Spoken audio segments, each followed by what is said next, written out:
الصبح بدا Les matins d'Albayan. بدا Du lundi au vendredi de 7h15 à 8h30, suivez les matins d'Albayan. الصبح بدا Albayan, chaque instant de bonheur dans votre vie. الصبح بدا أعوذ بالله من الشيطان الرجيم بسم الله الرحمن الرحيم ثم الصلاة والسلام على رسول الله. Chers auditeurs de la meilleure des fréquences, assalamu alaikum wa rahmatullahi wa barakatuh. On espère justement que cette matinée se poursuit très bien pour vous en tout cas. Nous vous souhaitons une excellente journée, une journée pleine de joie. Nous vous souhaitons aussi la bienvenue dans votre émission Les Matins d'Albayan, le numéro 3 de la semaine. Et vous le savez déjà, nous allons ensemble essayer de comprendre l'actualité, c'est-à-dire les faits saillants, marquants bien sûr dans notre pays. Et vous le savez, donc le retour des pèlerins ivoiriens a commencé depuis maintenant quelques jours et depuis ce matin, le 7e vol est arrivé à atterrir ici à Abidjan. Le tout dernier vol charter est prévu donc atterrir à l'aéroport Félix Houphouët-Boigny, Inch'Allah, demain jeudi, Inch'Allah, à partir de minuit. Et vous le savez, quand les pèlerins viennent, c'est un moment de réjouissance dans les différentes familles. Et donc, les différents pèlerins sont accueillis donc, dans la ferveur, dans leur famille. Et on assiste justement parfois à des folklores autour de l'accueil de ces pèlerins-là. C'est de cela justement qu'il sera question dans le cadre de cette matinale, le thème donc qui sera développé par Ahmed Koulibaly, cérémonie de réception des pèlerins. Attention au folklore, n'est-ce pas Ahmed Koulibaly? Salam alaikum wa rahmatullah. Wa alaikum salam wa rahmatullah. Effectivement, c'est le folklore, il faut savoir que c'est pas aussi péjoratif. Voilà, ça peut être un bon comme un mauvais folklore. Seulement, nous allons en parler et puis savoir effectivement ce qu'il faut effectivement faire pour accompagner le pèlerin qui vient fraîchement d'arriver en terre. Il vient fraîchement d'arriver de la Mecque. D'accord, justement, il a dit ce qu'il faut justement pour accueillir, accompagner les pèlerins. On en saura davantage justement avec vous. En tout cas, c'est le lieu pour nous de souhaiter bon retour à tous nos pèlerins. Et puis, on va prier également pour ceux qui n'ont pas pu partir à la Mecque cette année, Inch'Allah. Et qu'Allah subhanahu wa ta'ala fasse que vous soyez parmi ceux-là qui seront retenus l'année prochaine, Inch'Allah. Vous le savez, dans les matins d'Albayan, nous portons un regard justement sur l'actualité dans notre pays. Et c'est ce que nous allons faire aujourd'hui encore. Aujourd'hui, nous allons porter le regard justement sur le président de l'Assemblée nationale justement qui a décidé de rendre visite au COSIM hier. Pour lui, l'objectif c'est justement de confier sa mission aux imams de Côte d'Ivoire. Et nous allons également parler du lancement de l'orientation en ligne des élèves en 6e, l'orientation qui se fait justement en ligne, qui donne l'opportunité, la possibilité aux parents de choisir les établissements de leurs enfants. Et puis également, il y a un nouveau modèle de classe passerelle qui a été lancé récemment pour permettre également justement d'améliorer l'apprentissage des personnes qui n'ont pas eu la chance de partir à l'école comme tout le monde ou bien qui ont été déscolarisées au cours de leur cursus, Inch'Allah.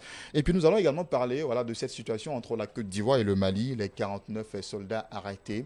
Alhamdulillah Rabbil Alamin, donc on va dire que il y a des initiatives justement qui sont prises pour que la tension baisse justement entre les deux pays. Et l'ancien ministre des Affaires étrangères du Togo, Robert Dussé, a été donc choisi comme médiateur. Et d'ailleurs, il est en Côte d'Ivoire. Il a rencontré le chef de l'État, Alassane Ouattara, hier pour échanger sur la question.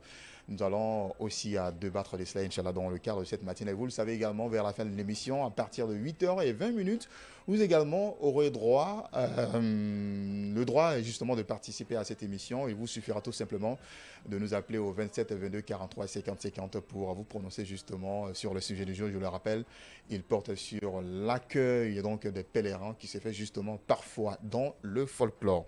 Nous sommes accompagnés aujourd'hui, comme tous les mercredis, de Oustaz Bamba Moussa Al-Burhandine. Assalamu alaikum wa rahmatullah wa barakatuh. Wa alaikum assalam wa rahmatullahi wa barakatuh. Lui, son rôle de façon spéciale, c'est de porter justement un regard du spirituel, de l'homme spirituel, justement du religieux, sur toutes les situations justement que nous vivons, n'est-ce pas? Oui, évidemment, parce qu'il n'y a pas de vie vraiment sans un regard au moins spirituel des choses. L'islam touche un peu à tout. L'islam a tranché toutes les questions. D'ailleurs, tout doit même se faire dans le cadre de la religiosité. Justement. Voilà, donc c'est un peu ça. Et nous avons le plaisir justement d'apprendre tous les jours avec vous. Le plaisir est partagé. Soumaya Sanogo, comme tous les mercredis, Miss Alimentation est avec nous. Salam alaikum wa rahmatullah. Wa alaikum salam wa rahmatullahi wa barakatuh. Voilà, justement, j'ai oublié de parler de l'alimentation. Mais tu as amendé parce que bien sûr dire que le programme a été annoncé. Ils ont annoncé Prince. Voilà, c'est le prince. Hein. On sait pas c'est le prince de quel royaume.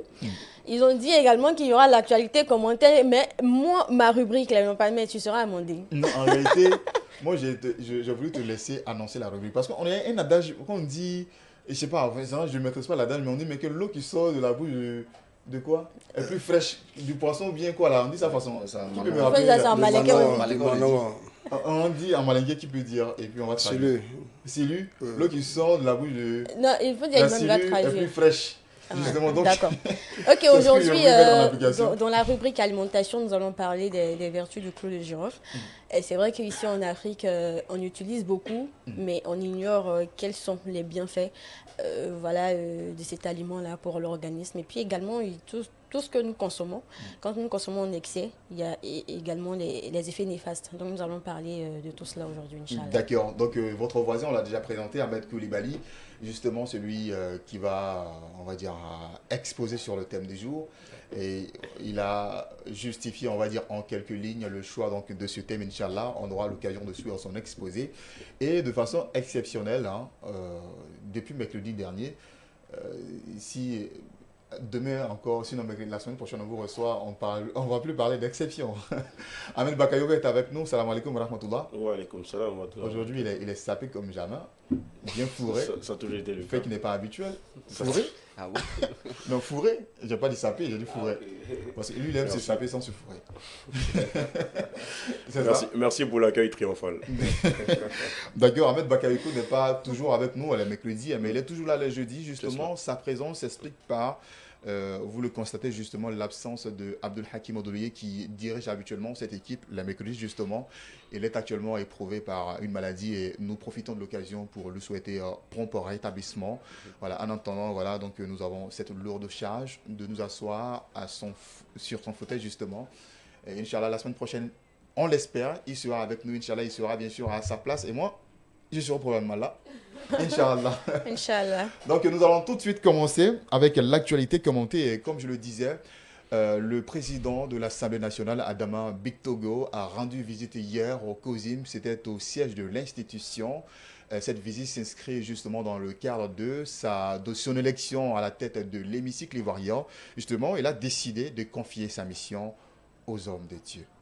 Ahmed Bakayoko, vous avez suivi justement c'est-à-dire cette visite de bout en bout, vous avez été avec lui et il a dit qu'il est venu justement solliciter les prières des hommes de Dieu pour que cette mission justement qui est lourde de diriger une institution aussi importante que l'Assemblée nationale n'est pas du tout facile, donc il est venu confier son mandat, on va dire, à ceux qui sont, on dira, entre griffes, plus proches d'Allah, qui sont au service d'Allah. C'est ça, ça en dit long sur la maturité et la sagesse de l'homme. En toute chose, je pense qu'il faut confier son destin au bon Dieu, qui est le maître de l'univers et qui est celui qui est en charge de tracer ou de donner ce qu'il y a de mieux pour nous. Et donc c'était un moment assez émouvant, un moment assez spécial. Le président de l'Assemblée nationale, on le rappelle, c'est la première fois qu'il rend visite à l'institution religieuse, enfin à l'institution islamique, depuis sa prise de fonction. D'accord. Donc c'était un moment très spécial pour lui, lui qui a une amitié, une proximité assez évidente avec les guides religieux, qu'ils soient au niveau chrétien ou au niveau musulman, et qui partage une très belle affinité avec le Cheikh Oulaïma. Il s'est dit qu'il était bon, depuis sa prise de fonction, d'aller saluer ces guides vers qui il est important, tu sais, un lien, je ne dirais pas d'amitié, mais un lien de spiritualité pour mieux conduire l'exercice de ses fonctions. Et dans ce cadre-là, qui s'est dit qu'il fallait officialiser ces visites et non pas des visites en offre comme il le faisait avant. On rappelle qu'au cours de la discussion, il a même émis l'idée le souvenir selon lequel il allait généralement sur ses pairs, comme il l'appelait en guillemets, le cheikh Aïma Bouakari Fofana Raïmaoula, le cheikh Mamadou Traoré également, qui était un de ses pairs spirituels. Et donc il rendait régulièrement visite à ces guides spirituels-là qui pour lui étaient comme des pairs. Et donc, c'est important de voir qu'après avoir été nommé à une institution aussi importante que l'Assemblée nationale, de venir voir les imams de Côte d'Ivoire dans leur maison, c'est une visite républicaine, il faut le rappeler, pour leur demander à la vérité, comme il a dit, je le cite, il a dit « à la vérité, je suis venu confier ma nouvelle responsabilité aux imams de Côte d'Ivoire ». C'est un symbole fort, c'est un signal fort. Et quand un président d'une institution aussi déterminante, aussi prépondérante que l'Assemblée nationale vous considère à ce niveau, c'est dire la maturité et la sagesse de l'homme. Alors, à son tour, le cheikh Oulaïma a été réceptif au message. Il a été important, il a été très très fin dans sa communication. J'ai aimé la manière dont il a répliqué à la demande du ministre. Il a dit qu'il est important de dissocier la politique de la religion. Et donc, toute action ou toute initiative allant dans le sens de la paix, de la réconciliation, dont il est le garant aujourd'hui en tant que président de la communauté musulmane, il se doit, et également ses pairs, d'accompagner ces personnes-là dans leur mission.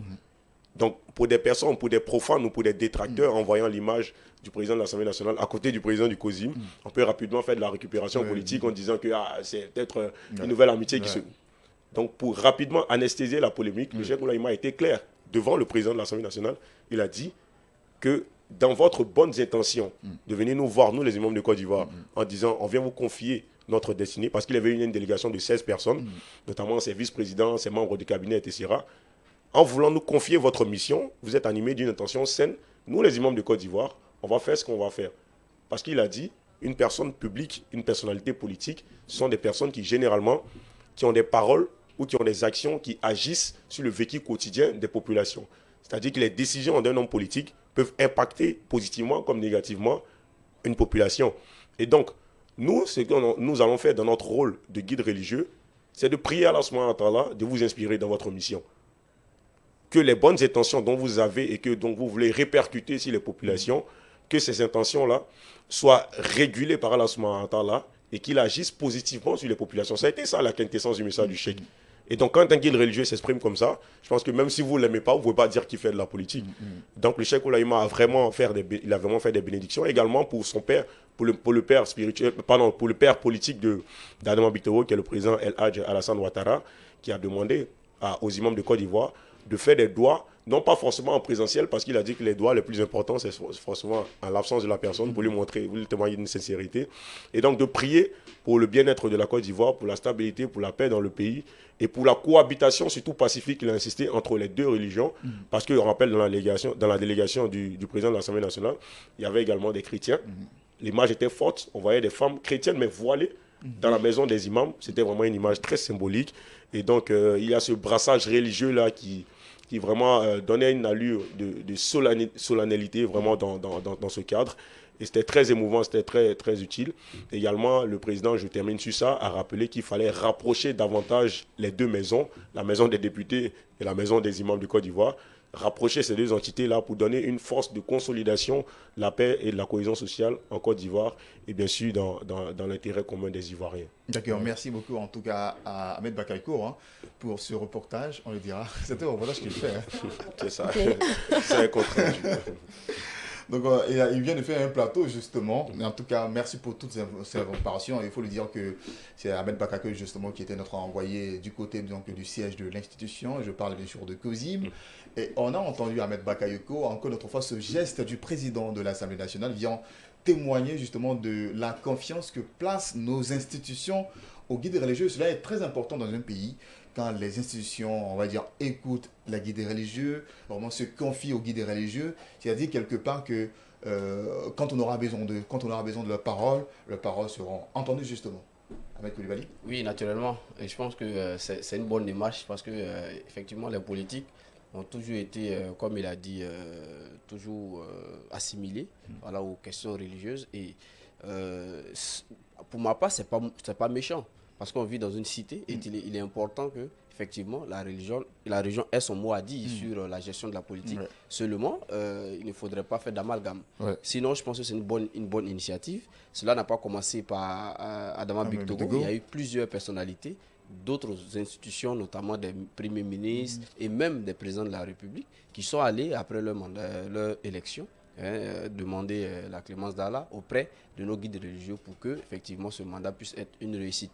Et je pense que c'est une bonne démarche et ça rassure effectivement les populations pour dire qu'effectivement on a des guides religieux qui sont soucieux effectivement du bien-être des populations. Et tout ça, c'est fait pour le bien-être des populations. Parce que quand vous partez demander la paix, enfin demander des prières pour qu'il y ait la paix, pour qu'il y ait la réconciliation et la tranquillité, c'est comme si vous demandez effectivement à Allah subhanahu wa ta'ala qu'il fasse en sorte qu'il nous abonde de sa grâce afin que les populations soient vraiment dans l'allégresse. Et ça, c'est une belle démarche d'un homme d'État.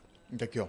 Et ce qu'on retient surtout de cette brillante intervention de Ahmed Bakayoko qui nous a, on va dire, plongé dans cette scène qui lui a été servie de voir hier, c'est qu'il a dit que le président du Conseil supérieur des imams des mosquées des affaires islamiques de Côte d'Ivoire, Cheikh Aïma Ousmane Diakité, a dit qu'il est prêt et l'institution également est prête à accompagner toutes les actions de recherche de la paix justement dans notre pays, toutes les initiatives.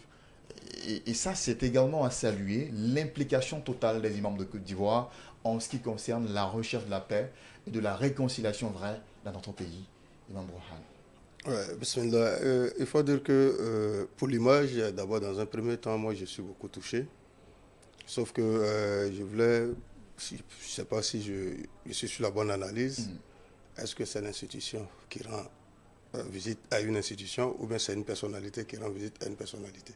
Si c'est simplement la personnalité, je souhaiterais que ça soit remonté au niveau des institutions parce que cela prouve réellement que dans un État, c'est vrai, il y a l'administration, mais l'administration est faite dans un viseur. Et ce viseur-là, pour moi, c'est la spiritualité. En Côte d'Ivoire, que tu sois du bord musulman ou chrétien ou même animiste, chacun a une spiritualité. Donc la spiritualité définit réellement le matériel, le physique, ce qu'on doit faire. Et deuxièmement, c'est vrai, si ça vient de la personnalité, par exemple, à la personne du président de l'Assemblée, Adama Bitogo, je pense que c'est vraiment une très bonne chose pour dire que je viens placer mon nouveau mandat sur l'assistance des religieux. C'est vrai, c'est touchant. Mais ce qu'il faut aussi révéler là-dedans, c'est que simplement on soit sincère quand on le fait. D'accord. Voilà, on soit sincère quand on le fait, parce que le Coran te dit simplement Fa'iza azamta fattawakkal ala Allah. C'est-à-dire quand tu, en tout cas, décides de faire quelque chose, décides de mener une action, décides de piloter quelque chose, replie-toi à Dieu. Prends Dieu comme on appelle ton bouclier. Ben, avant de venir à Dieu comme ton bouclier, il y a des préalables. C'est que toi-même, il faut t'aider à partir déjà de ta religion, à partir de ta pratique religieuse et à partir même de la conception. Et ce poste même que tu vas occuper, parce que d'autres personnes, hein, c'est un peu la différence, j'allais le faire, on a souvent tendance à dire que les fins justifient les moyens. En islam, ce n'est pas le cas. Ça, c'est un principe politique. Et en islam, les moyens et les fins sont pris en compte. Si tu as tu as mis les moyens, en tout cas ambigus, pas très clairs, pour accéder là où tu es, pour l'islam, ce n'est pas valeureux. Voilà, donc je veux dire, depuis, c'est un message pour tous les officiels, pour nous tous. Voilà, dans la recherche de ce qu'on veut devenir, il faudra que tu sois crédible là-dedans. Et avec cela, quand tu viens placer sur le sceau des imams les hommes de Dieu, et quand on prie, c'est une prière, en tout cas, j'allais dire 90% exaucée. Mais quand tu passes par d'autres moyens, c'est vrai, ils vont prier. Et voilà, d'ailleurs, ça explique même, d'ailleurs, souvent, nos prières ne vont pas. Et cela, la faute ne vient pas du spirituel, ça ne vient pas aussi de toi, mais ça devient des pratiques qui entravent un peu à la prière. Donc, pour terminer ce que j'allais dire, le Cheikh Aïma, naturellement, sa vocation première du moins, c'est de mettre en relief la spiritualité hors de tout. Mettre dans la conscience de tout le monde, d'abord, on existe à partir de la religion. C'est ce qui fait de lui Cheikh Aïma. Quand on aura ignoré cela, mais naturellement, tu n'es plus dans le sens. C'est-à-dire tu vends ta grandeur, mais tu ne vends plus la grandeur de la religion. Donc je ne peux attendre de lui que de dire que tous ceux, en tout cas, qui viennent solliciter, en tout cas, servir l'humanité avec loyauté et rigueur, mais il est obligé d'accompagner cela. Et pour finir, le prophète te dit, sallallahu alayhi wa sallam, man lam yahtammu bi amril muslimina falaysa minhum. Celui-là qui ne se touche pas, qui ne se sent pas touché un peu par ce qui concerne la communauté musulmane, c'est qu'il n'est pas un bon musulman. Et il y a un autre hadith, que ce soit le président de l'Assemblée, ça soit le Cheikh Aïma, ça soit le président de la République, tout le monde a des postes, en tout cas de responsabilité. Le prophète, en tout cas, ce hadith-là, moi je l'aime beaucoup bien, ça me touche beaucoup. Il dit Inna lillahi ibadan ikhtassahumullahu liqada'i hawa'ijin nas. Il dit Allah a des serviteurs, c'est-à-dire il lie ces serviteurs-là à lui-même. Il dit Allah dispose des serviteurs que lui-même il les a choisis pour pouvoir diriger, en tout cas arranger les affaires publiques. Donc pour dire que le président de l'Assemblée c'est déjà un choix d'Allah, mais qu'il se met dans la tête que c'est un choix d'Allah, il va dans ce sens-là.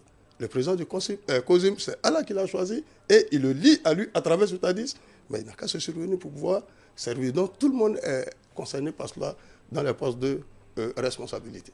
En tout cas, c'est encore une image forte, la cohabitation de la religion, la vie religieuse et la vie civile.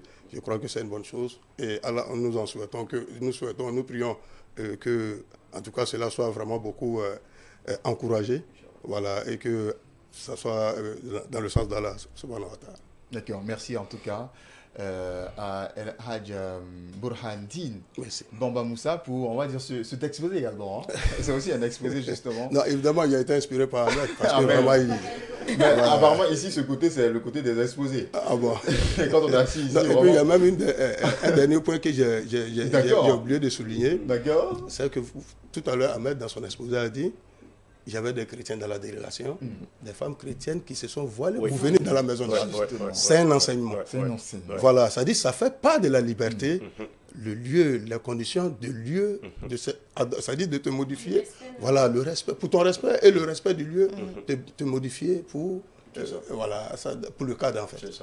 Nous retrouvons souvent par liberté des cadres islamiques, on accueille des personnes, il dit, ben, c'est un cadre libéral. Non, il faut te respecter, tu vas respecter. C'est valable pour tout le monde. Soumaïa Sando, vous voulez justement corroborer.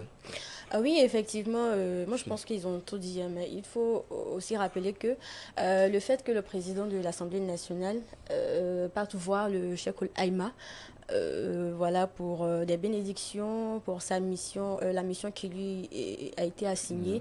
Moi, je pense que c'est une responsabilité pour le COSIM parce que ça fait partie également des missions du COSIM d'accompagner toutes ces instances-là pour qu'il règne la paix et la consolidation de la paix ici en Côte d'Ivoire. Et moi, je pense aussi que tous les Ivoiriens ont compris, hein, depuis les élections passées, on voit qu'il y a une collaboration entre les religions. Voilà, les gens comprennent maintenant comment on suit maintenant l'importance de la religion au niveau même de toutes les actions que nous menons, de toutes les décisions que nous prenons.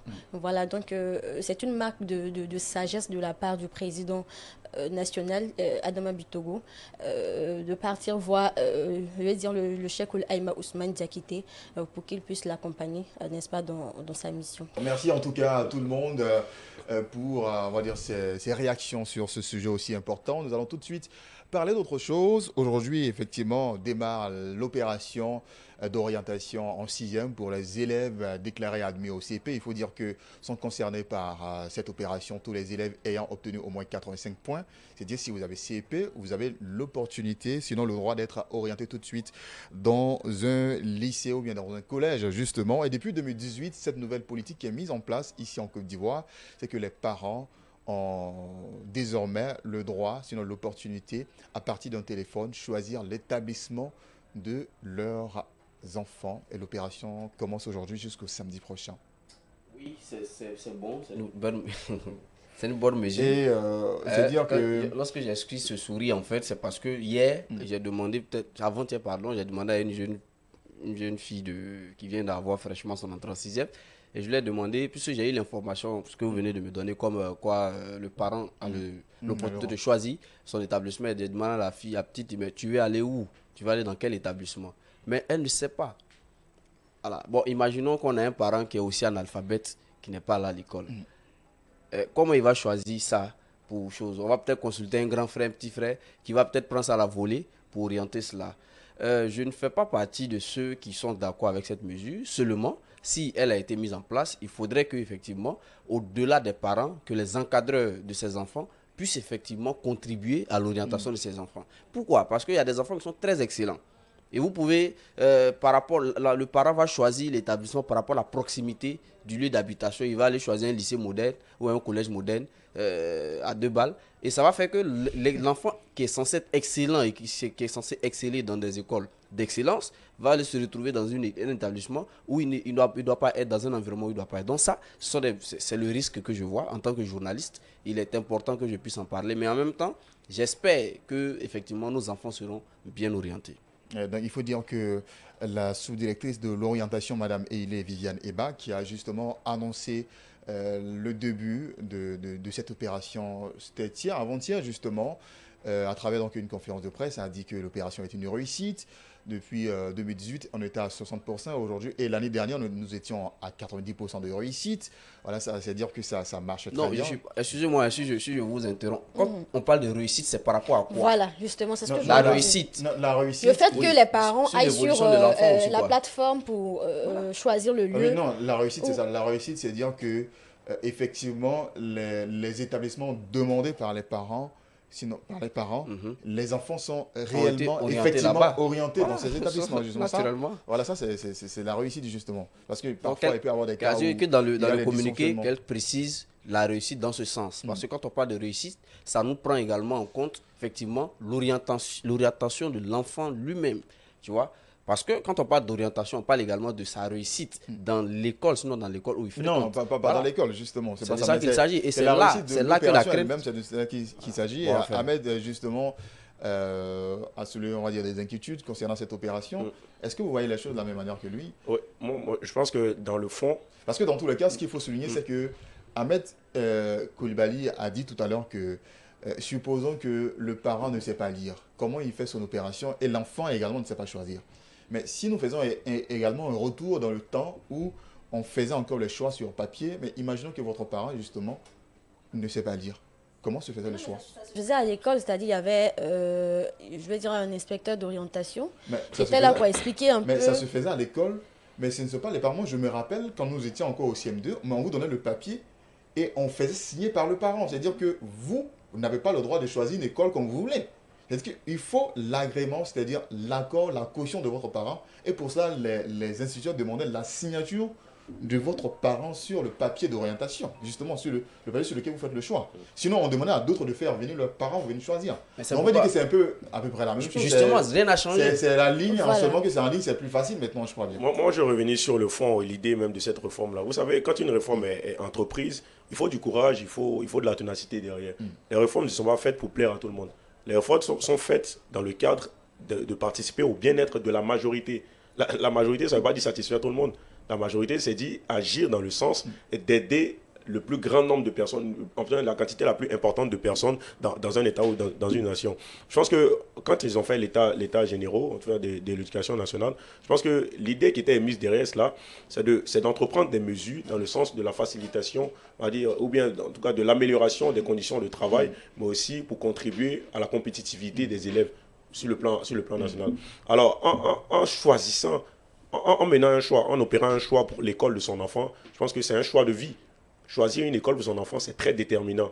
Mais comment le choix de l'école, enfin de l'enfant se faisait à l'époque, je pense qu'il y a eu un changement. Ce changement-là a été fait pas pour mettre le bâton dans les roues, ou même peut-être pour faire régresser le niveau des élèves, mais pour permettre aux parents d'entreprendre un suivi, voilà, de participer au choix scolaire de son enfant.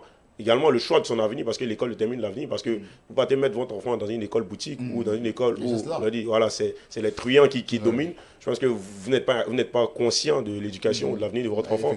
Donc ce choix-là est déterminant et l'État veut permettre aux parents d'avoir un regard attentif sur le choix. Voilà. Il y a des parents qui sont à l'extérieur, qui ne sont pas à proximité de leur enfant.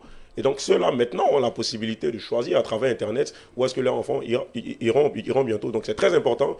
Et donc moi, je salue cette mesure parce que l'État, je veux dire, après les États généraux, tout ce qui est fait est suivi par le président de la République, par le Premier ministre. Et donc c'est fait dans le cadre de l'amélioration des conditions de travail des élèves ensemble. D'accord. Monsieur, madame Non, en fait, moi, je voulais relever rapidement un point concernant les parents qui sont analphabètes. Même les inscriptions aussi se font en ligne.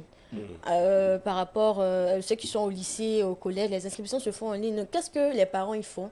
Ils prennent attache avec un responsable des cybercafés, voilà, qui leur explique le fonctionnement. Voilà, moi je pense que non.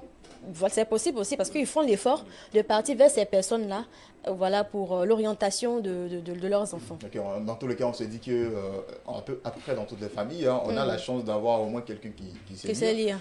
Voilà, donc vous prenez quelqu'un digne de confiance qui peut choisir l'établissement que vous voulez justement pour votre enfant et ça passe. Monsieur Bamba. Oui, alhamdoulilah. Sur la question, moi je suis content vraiment de la réussite de cette opération, sauf qu'il y allait souligner au passage des choses. Je pense que cette réforme a été faite pour pouvoir non seulement valoriser, en tout cas donner un plus à l'élève dans sa transcendance un peu, comme on appelle l'éducatif, mais dans ça, il faut remarquer que je trouve en tout cas de mettre en évidence, d'encourager, d'avoir des écoles d'excellence un peu dans toutes les localités. Parce que le premier résultat, c'est de faciliter aux parents d'avoir les enfants à côté. Mais si on sait que peut-être en Côte d'Ivoire, les écoles d'excellence sont regroupées à quelque part et les autres, c'est les écoles boutiques, bon, là, c'est qu'on a des éducations à double volume horaire, à double volume encadrement. Donc, aussi, il faut encourager cela. Et deuxièmement, évidemment, c'est le fait que l'élève soit en proximité du parent, ça aide à beaucoup de choses. C'est-à-dire, le parent a toujours un droit de regard sur son enfant qui peut suivre. Et le personnel, comment on appelle, d'enseignement, voilà, également, ils font les efforts. Donc, les deux efforts vont encourager l'enfant. Parce que moi, je me souviens, surtout cette année, je connais un jeune élève de la classe de 3e, il quitte à la maison, mais il n'arrive pas à l'école. Et il s'est au lycée. Parce que tous les parents, c'est-à-dire il y a le fait de la pauvreté aussi. Or, ailleurs, c'est les écoles privées qui sont beaucoup sollicitées parce qu'on dit que là-bas est bien prise en compte. Les écoles publiques, souvent, il y a une garantie, on n'a pas trop d'efforts. Donc, beaucoup de personnes vont là-bas parce que les coûts là-bas sont amoindris. Mais le jeune gens, c'est-à-dire, il quitte à l'école, il n'arrive pas, à la maison, il n'arrive pas à l'école. C'est à la fin comment on appelle, de l'année scolaire, on interpelle ses parents. Et ça dit le parent reçoit, il a été renvoyé. Wow. Et il se rend là-bas, on s'en rend compte que non, il ne venait même pas. Bon, là, il n'y a pas de communication entre, comme on appelle le personnel enseignant et les parents. Voilà. Or, si on est, en tout cas, les écoles sont en proximité, voilà un peu d'autres questions que ça règle un peu. Donc, pour moi, l'opération est bonne, sauf qu'il faut toujours faire suivre de la création des écoles voilà, pour répondre un peu au souci de Ahmed de Prince. Le fond, c'est quoi? C'est de permettre aux parents d'avoir un contrôle accru sur ce que fait l'enfant et de contribuer justement on va dire, au processus éducationnel de l'enfant. Parce que le parent, en étant dans le choix de l'école de son enfant, je veux dire, il est inclus dans l'avenir de l'enfant. Il n'est plus à l'écart. Voilà, donc ça permet... On dira plus, on a amené mon enfant dans telle école. Le parent qui paye l'école pour son enfant, il attend la fin d'année pour avoir les résultats. Bon, ça, oui, rapidement, moi, ce que je voulais dire, pour traduire bien ma pensée, je ne dis pas que le parent n'a pas le droit de choisir l'établissement pour son enfant. Il a le droit. Cependant, j'aimerais que ce choix soit accompagné de celui qui connaît mieux les capacités intellectuelles de l'élève pour pouvoir mieux l'orienter. Ça peut être l'éducateur, ça peut être l'enseignant, ou bien même ça peut être un membre de l'administration, pour que ça soit fait à plusieurs étapes. Moi, je me souviens qu'à notre temps, c'est vrai qu'on signait des papiers, qu'on faisait des choix, mais nos choix étaient accompagnés de nos directeurs de l'école ou bien de nos encadreurs. Et ce n'était pas fait à la va-vite, ce n'est pas nous qui choisissons. On choisissait avec les encadreurs et on venait à la maison pour la signature. Voilà. Et donc, c'est comme ça, on est bien orienté naturellement. Donc, moi, je pense qu'au-delà des parents, il faut aussi que le personnel de l'encadrement soit aussi associé à l'orientation des élèves parce que c'est très important. D'accord, je pense que ce sont des conseils justement qui devront être suivis de façon spéciale pour l'orientation peut-être en seconde. Surtout qu'en plus des établissements, il faudra choisir aussi les filières, les séries, je dirais. Et l'opération d'orientation en seconde, ce sera pour bientôt. Et la sous-directrice de l'orientation en a parlé également au cours de cette conférence de presse, Inch'Allah. Le jour, sinon le démarrage sera communiqué plus tard. Tout de suite, on va poursuivre en éducation rapidement pendant une minute tout au plus.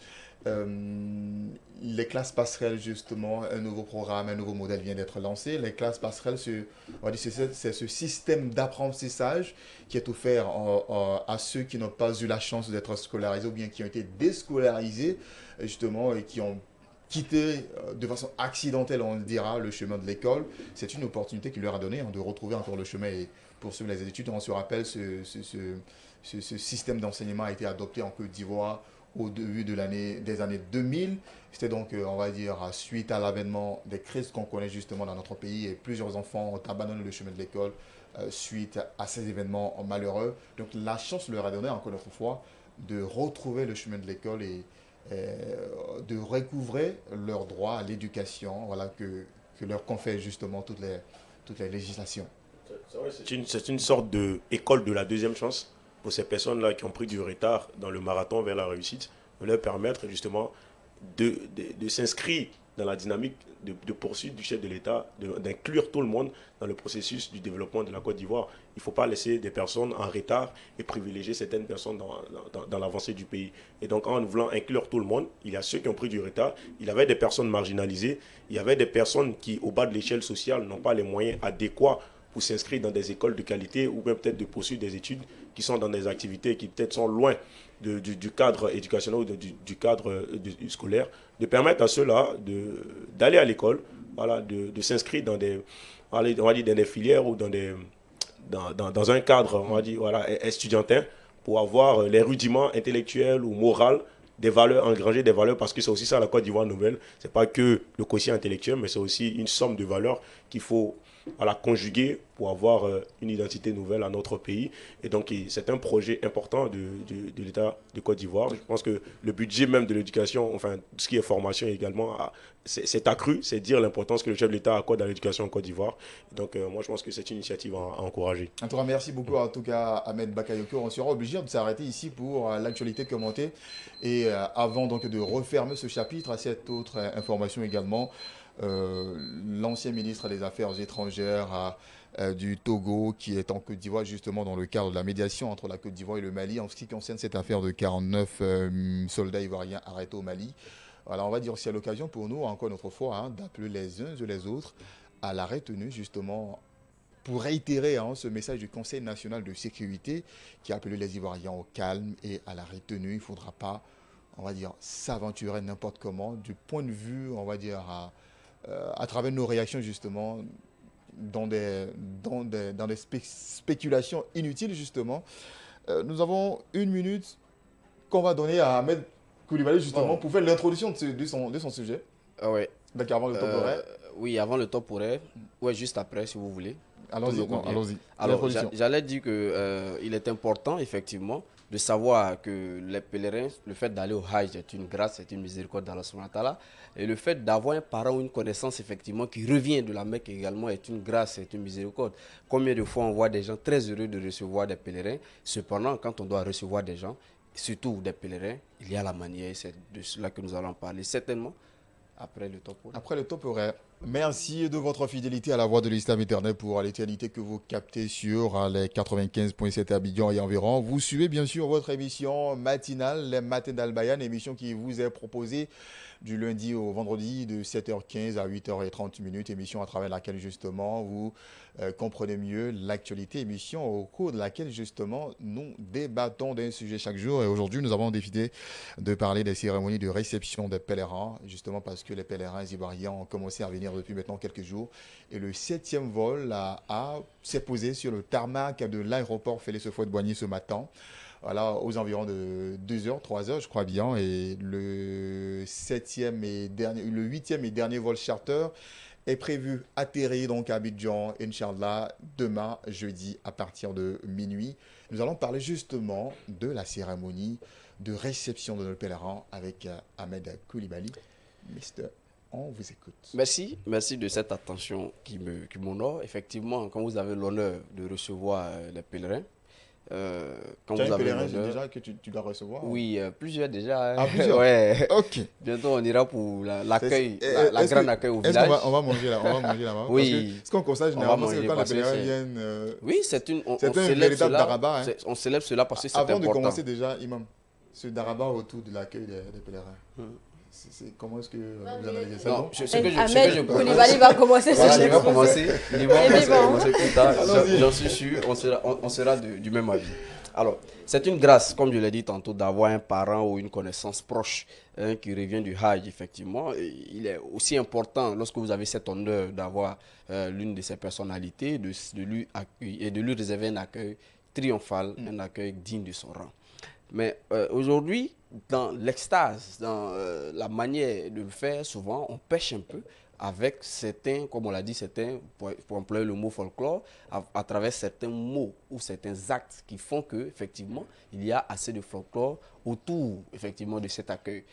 Comme je l'ai dit, cela n'est pas aussi méchant que cela, mais souvent, ça peut prendre une allure qui peut gêner, soit plusieurs entités, ça peut être le pèlerin lui-même, ça peut être effectivement des voisins, et ça peut être également vous-même, effectivement. Et donc, il est important d'observer certaines attitudes lorsque vous recevez effectivement un pèlerin. Je me souviens qu'il y a des années, plusieurs années par le passé, les pèlerins étaient accueillis depuis l'aéroport Félix Houphouët-Boigny. Mais à cause de ces folklores, on a dû organiser et réorienter effectivement le système d'accueil pour que effectivement nos parents puissent les accueillir, pourquoi pas ici à la grande mosquée de la Riviera Golf, pour que les choses se font dans effectivement les normes. Mais là encore, il y a effectivement des choses à décrire. La première des choses, c'est le grand bruit. Effectivement, il n'est pas méchant d'accueillir avec la joie, le sourire, peut-être même les chants et les louanges pour, d'Allah subhanahu wa ta'ala, pour recevoir effectivement votre invité, votre illustre invité qui vient de venir, ou bien l'autre que vous venez de recevoir, qui est le pèlerin. Par ailleurs, il faut faire attention effectivement à l'entourage, parce que quand vous recevez cela, vous faites votre fête, mais il ne faut pas excéder parce qu'il y a peut-être à des moments très tard des gens qui sont déjà couchés, qui dorment. Il y a le voisinage qu'il ne faut pas gêner. Et il faut faire attention effectivement à cette démarche parce que ça peut gêner, ça peut effectivement vous donner une autre identité. Le grand bruit, il faut faire attention à cela. La deuxième des choses, c'est de ne pas trop épuiser effectivement le pèlerin. Parce que souvent, quand le pèlerin il arrive, il est épuisé, il a effectué un long voyage. Même si c'est en avion, quand même, ça fatigue. Et quand il arrive, l'une des choses auxquelles il a besoin, c'est vraiment le repos, la tranquillité. Et là, ce n'est pas le moment de pouvoir lui faire des gymnastiques. Non, viens, on va aller ici, allons là-bas, assois-toi ici, fais ceci, fais cela, danse, saute. Pendant que souvent, vous verrez même sur le visage de certains pèlerins qui ne sont pas aussi contents de l'accueil, mais bon, il fait semblant. Il fait l'effort de ne pas... Il est obligé d'accepter parce qu'il se dit que c'est un moment unique et il faut laisser effectivement les gens le faire. Mais à vous, effectivement, de savoir que les personnes que vous recevez, ce sont des êtres humains. Il faut faire attention, effectivement, à la manière dont vous les recevez. Et il faut vous dire qu'effectivement, ce dernier vient d'un long voyage et il a besoin également de repos. Donc, même dans la célébration, il faut modérer. Également, il y a le fait de ne pas abuser des instruments.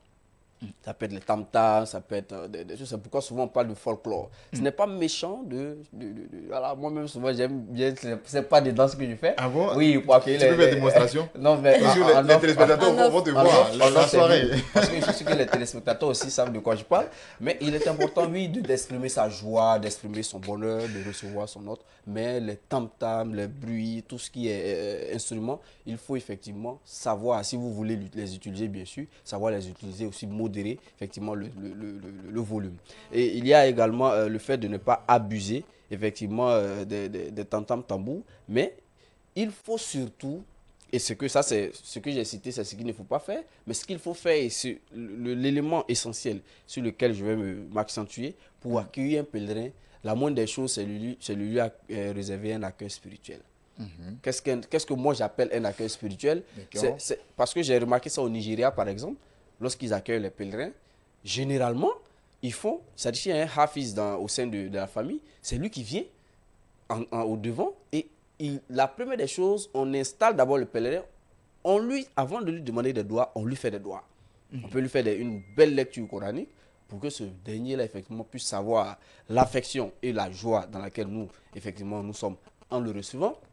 Et lui, à son tour, il nous fait des bénédictions.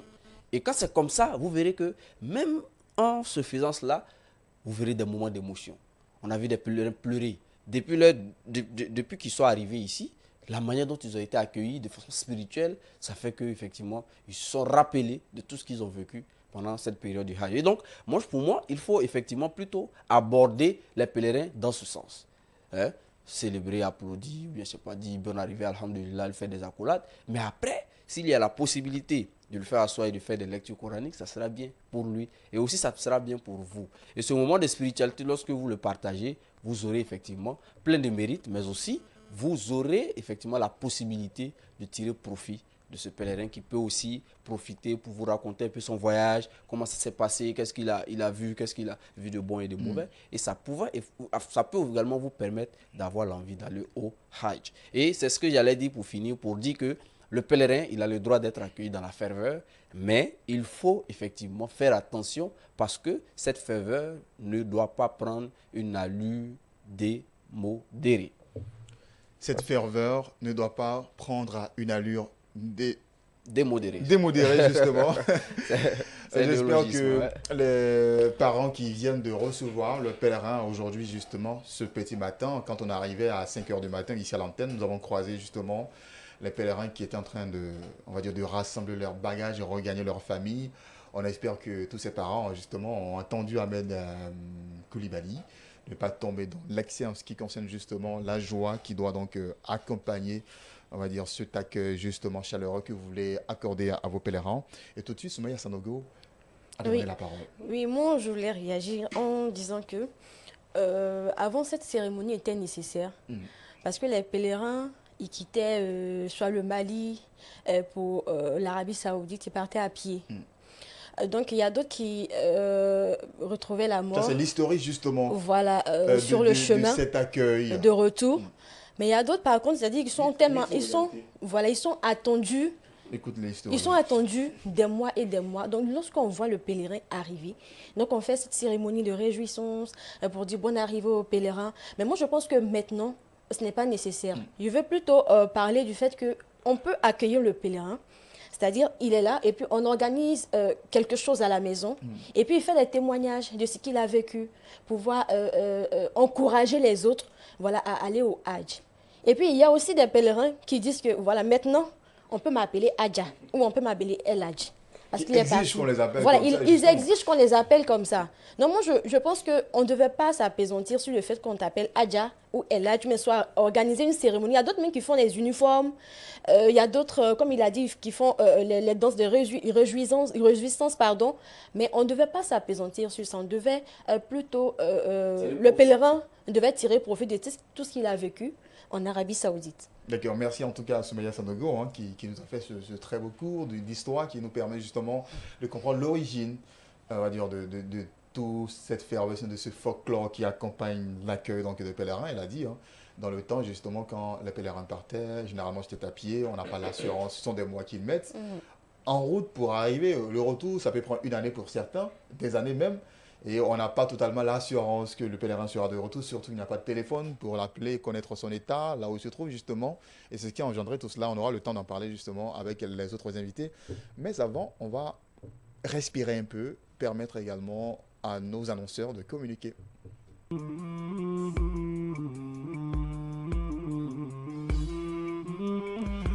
Retour sur le plateau des matins d'Al Bayan. Vous êtes bien sûr dans le numéro 3 de la semaine. Aujourd'hui, nous parlons de l'accueil des pèlerins, exposé qui a été fait tout à l'heure par Ahmed Koulibaly. Vous aurez également l'opportunité de vous prononcer sur ce sujet également et nos chroniqueurs également vont donner leur point de vue, leurs différents regards sur la situation. Mais avant, on va écouter Miss Alimentation, Soumaya Sanogo, qui a décidé... Mrs. Alimentation. D'accord. Aujourd'hui, nous parlons des vertus du clou de girofle. Le clou de girofle, fréquemment utilisé en cuisine, possède également des vertus pour la santé.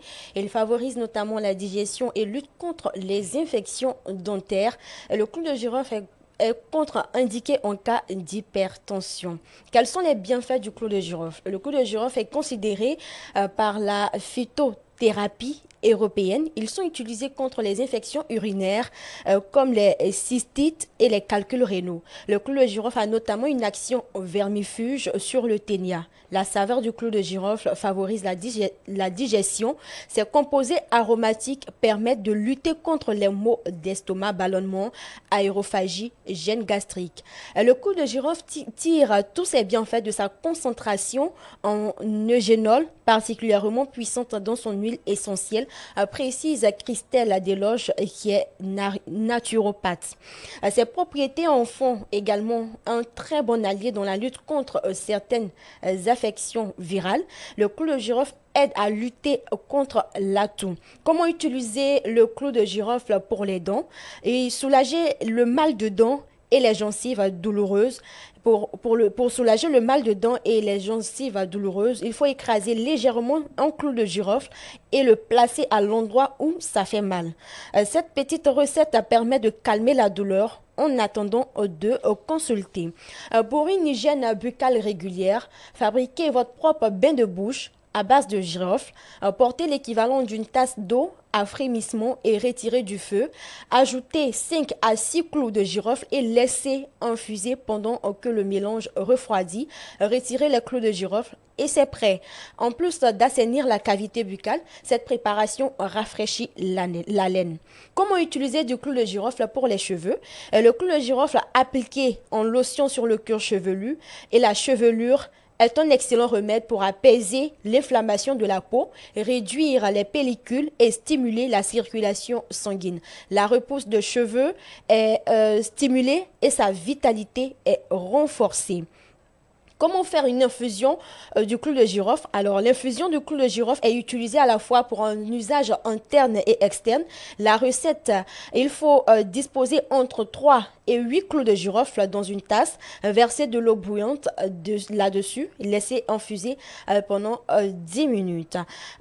En usage interne dans le cas de parasites intestinaux ou pour soulager la nausée, la digestion et les troubles intestinaux. En plus de faciliter la digestion, cette infusion ou décoction aide à prévenir et lutter contre la grippe et les autres maladies infectieuses fréquentes pendant la fraîcheur. En usage externe, l'infusion ou la décoction peuvent s'appliquer sur la peau à l'aide de compresses en cas d'infection fongique de la peau et des muqueuses, mais également pour désinfecter et favoriser la cicatrisation des plaies. Comment utiliser l'huile essentielle du clou de girofle?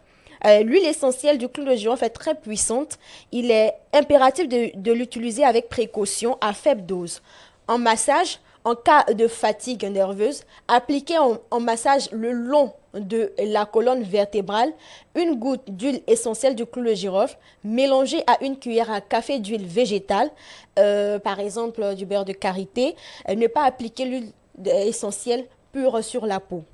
Voilà, donc il faut faire attention. Quels sont les dangers de l'utilisation du clou de girofle? Lorsque nous utilisons en excès, les tisanes du clou de girofle, pourtant bien moins concentrées que l'huile essentielle, ne doivent pas être utilisées sur une longue période ou de façon régulière, car toxiques pour le foie en surdosage. L'huile essentielle ne doit pas être utilisée dans le bain, car elle est dermocaustique et qu'elle ne se dilue pas dans l'eau puisque c'est une huile. En revanche, les bains de bouche avec une décoction de quelques clous de girofle dans l'eau frémissante, même utilisée régulièrement, c'est possible. Voilà, c'est tout pour aujourd'hui. Merci beaucoup en tout cas, Mrs. Alimentation. Merci pour le surnom. Madame Alimentation. Merci en tout cas à Soumaya Sanogo qui vient de nous présenter les vertus du clou de girofle. Ahmed Bakayko, vous connaissez? Je connais pas. Je connais pas. Ça ne m'étonne pas. Mais ici, à la radio, on a l'habitude de faire du bon thé, mélanger avec du clou de girofle, du gingembre. Ça permet de digérer, quoi. On n'a jamais mangé de papaye et c'est tout à fait évident On va appeler ça toutes les qu'il n'est pas encore consommé le clou de girofle. Comment? Non, il a dit c'est une bonne chose. D'accord. Oui, bien vous sûr. en consommez toujours? Bien sûr, naturellement. D'accord, naturellement. Chers auditeurs, naturellement, vous aussi, vous consommez le clou de girofle également, pour le massage également, elle a donné une vertu aussi importante qu'on ne connaissait pas. La plupart des temps, c'est le thé qu'on connaît. On met du thé à cause de Et sa puis notre saveur, dessert, tout ça. lorsque nous sommes beaucoup fatigués, on peut faire bouillir le clou de girofle. Maintenant, on se rince avec de l'eau.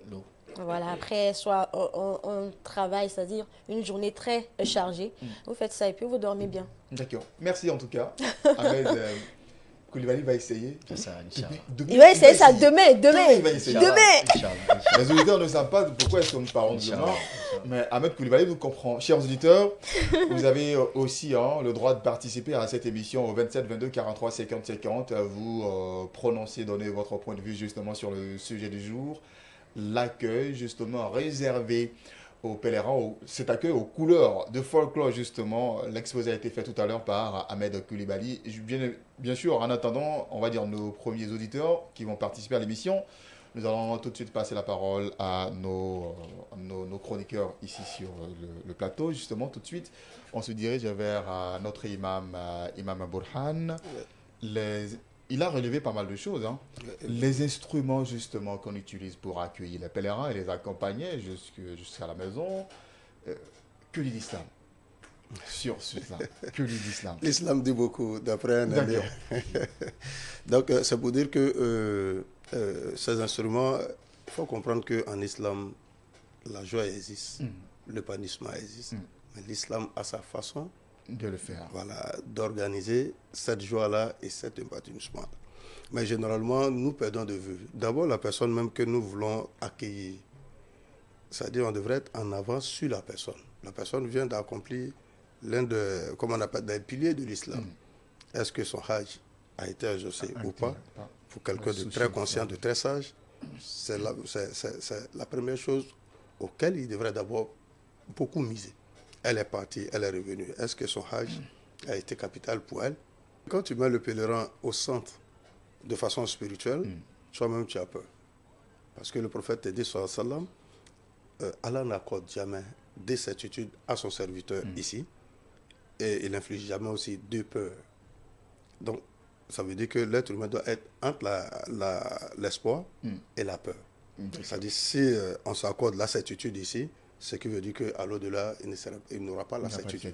Donc, toi, tu fais déjà du pèlerin comme son hajj a été exaucé, tu l'as accordé la certitude.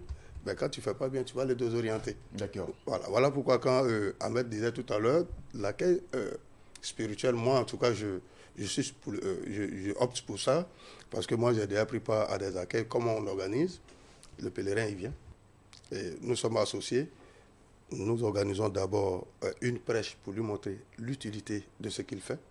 Et ensuite, lui fait la prière pour lui. D'accord. Nous allons tout de suite écouter notre auditeur en ligne. Salam alaikum wa rahmatullahi wa barakatuh. Allô, salam alaikum. Wa alaikum salam wa rahmatullahi wa barakatuh. Quel est votre nom, s'il vous plaît? Ouais, Sangare Souman Gabo Boké. Monsieur Sangare Souleban, depuis la Boké. Comment appelle-t-il pour le plateau là? On me fait la famille, un Jidonia, pour ma dame, on a ta Jingala, Batu Baladjeng et Jim Mafouae. Ame mi elefanya Jidona, la Jubola Jida Kana Depo, Jigito, Kana, un peu sur on était. So que tout faut. Zimaram te musunya Baladjen me fourgue. Allez, qu'à soit Mata Jida, pour se la boule de Musudo, mais pour la Jida Kaneba, de Beta, pour le Fodo, l'état du Kana, et voilà, Jim, voilà, Batum. Ayat mandan da ban ni lai bola jira kana no bolo do da mekan ni ya be la da la je wa na te la da ai kwa atala ai ma che do fam ta musu do le fam pour kibo do ma ta so itim am te albala un peu batu bala jemne alaka wa alaikum salam wa rahmatullah wa barakatuh. Monsieur Sangare Souleban. Voilà, nous appeler depuis Boaké, qui a relevé aussi un autre point. Oui, évidemment, ça dit, il y a beaucoup à dire là-dessus, sauf que le temps nous a vraiment... nous a beaucoup impacté. Pour dire que c'est vrai, je pouvais même proposer ça comme un autre thème, vivre le Hajj entre la tradition et la religion. D'accord. Voilà, ça fait un bon thème là-dessus. Voilà, là, comme ça, on va plus développer. Voilà, c'est-à-dire, pour dire que c'est que la question qui vient de dire la mixité de l'homme et la femme, nulle part en islam, elle est autorisée. Nulle part. Nulle part. Peut-être que ça peut être en état de détresse, il y a une catastrophe naturelle, en courant, vous avez une mixité, il n'y a pas de problème. Mais tout ce qu'on choisit d'organiser, mixité d'homme à femme, c'est haram pur. Ouais. Voilà. Il n'y a pas de liberté là-dedans, il n'y a pas de modernité là-dedans. Donc c'est ça, il a relevé. Or, généralement, c'est qu'on constate, c'est ça. Quand ils vont venir tout à l'heure, il y a une mixité, ou là, même, des gens te touchent avec, excuse-moi, les parties sensibles et tout ça. Ça, c'est du pur arabe. Même qu'elles soient bien habillées. Donc, comme on n'a pas... assez de temps, Inch'Allah, on aura le temps d'en parler, pourquoi pas demain. Voilà, donc, puisqu'on vous aura encore une autre fois sur demain, c'est clair. Bon, en tout cas, c'est le maître demain, de nous serons en qui est compagnie de l'imam Sissé Moustapha, justement, voilà, qui sera sur le plateau avec nous. Chers auditeurs, malheureusement, le thème sur lequel nous échangeons, vous le savez, il est très intéressant, et l'imam Bamba Abdallah Burhan Din avait beaucoup de choses à nous apprendre, beaucoup de choses à nous dire, mais le temps qui nous a été accordé par Astoukoné, je vous dirais, parce que c'était la directrice des programmes justement, touche à sa fin. Nous sommes obligés de nous arrêter ici. C'est le lieu pour nous aussi de réitérer nos remerciements à votre endroit. Imam Bamba Abdallah Burhan Din. Bamba Moussa. Bamba Moussa, voilà, donc Bamba Moussa qui est Abdallah justement, il est serviteur d'Allah. Merci bien, merci. Là j'ai compris. Merci à Ahmed Bakayoko, notre virevoltant journaliste. Merci en tout cas. Merci à Soumeya Sanogo, Mrs. Alimentation.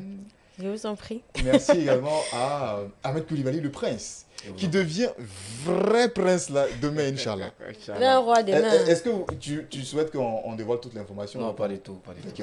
C'est que si il devient un vrai prince demain, Inch'Allah. On dira également merci à Savane Mohamed du côté de la console technique. Merci à Kamagate Abdurrahman. Merci à Ismaël Delé, merci à Koulibaly Ibrahim, merci à Yacoub Traoré également, tout ce personnel justement derrière la baie vitrée qui vous permet de nous entendre et permet également aux téléspectateurs de nous voir. Excellente journée à vous sur Radio Al-Bayan, ne décrochez pas, surtout parce que nos programmes se poursuivent.